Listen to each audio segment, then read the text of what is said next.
50,000 Indians travel करेंगे Japan, 50,000, और ये सारे के सारे स्किल्ड लोग हैं। That is a big man power जो कि इंडिया जो है वो जापान को दे रहा है। Big man power India Japan को देने जा रहा है, और ये सारे स्किल्ड लोग हैं। अब धीरे धीरे अमेरिका में रियलाइजेशन हो रहा है कि यार चलो भारत गलत है, चलो रूस गलत है, चलो चाइना गलत है, पूरी दुनिया गलत थोड़ा ना हो सकती है यार। ये देश क्यों मना कर रहे हैं अमेरिका जाने के लिए? ऑफ एफर्ट इस्टेब्लिश कर रहा है इंडिया, जिसमें इकोनॉमी को इम्पोर्टेंस दी जा रही है, मोबिलिटी को, एनवायरनमेंट बिल्ड किया जा रहा है इंडिया में, टेक्नोलॉजिकल डेवलपमेंट के हवाले से, इनोवेशन के हवाले से, health, people to people ties, इनमें इंडिया जो है वो जापान के साथ बहुत ज़्यादा काम करने जा रहा है। क्योंकि इंडिया इस वक्त, पहले वो यूएस के साथ था, हमेशा जो ट्रेड थी या जो भी थी, जितने भी शेयर थे वो इंडिया के यूएस के साथ शेयर करता था।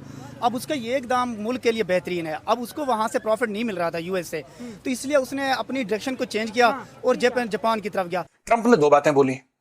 पहली बात ट्रंप ने ये बोली कि साहब ऐसा है कि हम डिसाइड करेंगे ये पैसा कहां पे डालना है, और दूसरी चीज ट्रंप ने बोली कि 90% of the profits America will keep, यानी कि 90% जो मुनाफा होगा वो अमेरिका का होगा, 10% जापान। यार ये कैसे हो सकता है? वो कह रहा है पैसे भी हम लगाएं, 90% मुनाफा भी तुम रखो। मैं ये देखकर हैरान रह गई कि जापान ने इतनी बड़ी इन्वेस्टमेंट इसी दिन पर कर भी दी। आपके प्राइम मिनिस्टर नरेंद्र मोदी साहब ने इसको इनॉग्रेट किया। तो इसकी बेस करते हुए साफ जरूर उन्होंने देखा कि हमारा बेनिफिट अब ट्रंप की तरफ नहीं है, तो उन्होंने डायरेक्शन चेंज की, वो जापान की तरफ गए, और जापान ने उनको बताया है कि हम अब खुद भी कुछ कर सकते हैं, हम ट्रंप के बगैर भी इंडियन प्राइम मिनिस्टर जो हैं वो उनको क्वाड, इस वक्त ये मेरा ख्याल है इस वक्त जापान, वही बात है कि जापान से बड़े अच्छे ताल्लुक सारे मुल्कों के।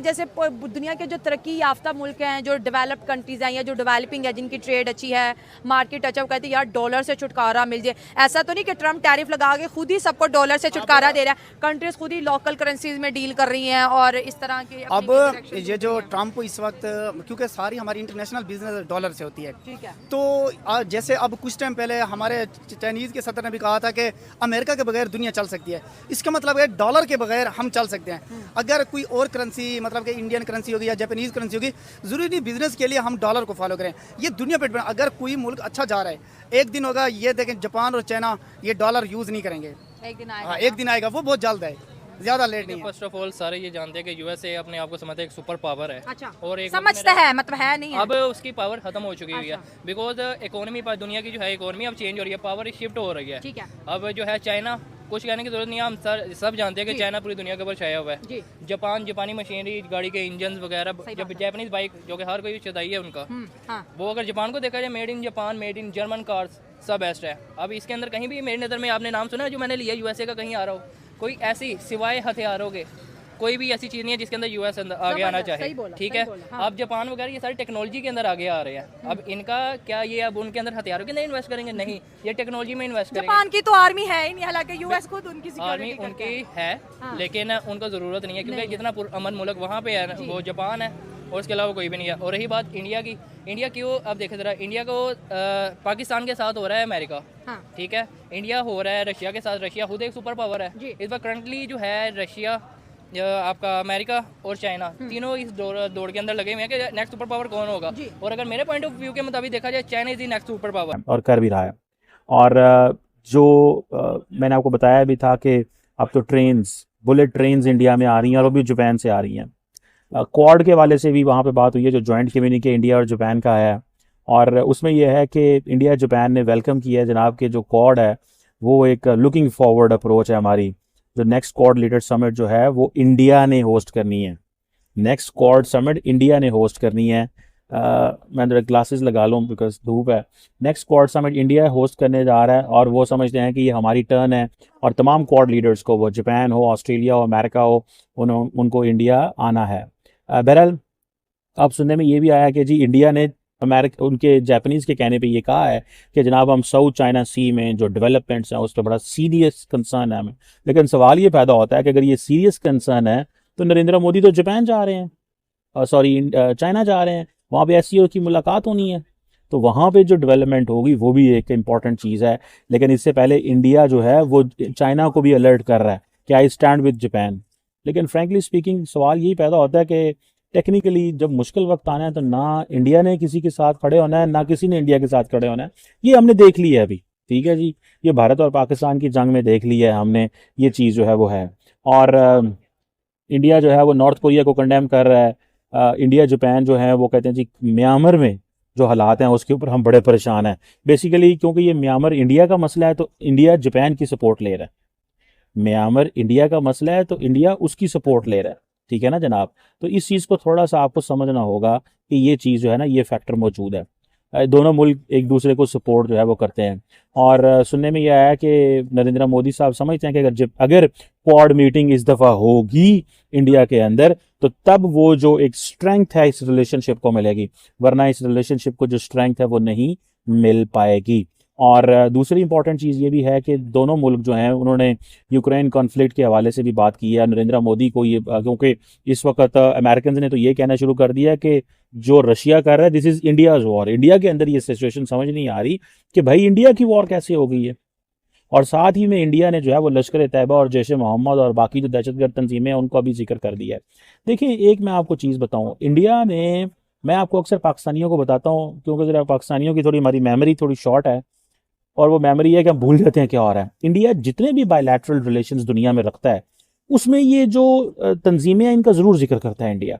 और अगर वो नहीं करता, जारी बात है, तो उसमें फिर वो भी एक फैक्टर होता है कि क्यों नहीं कर रहा और क्या वजह है।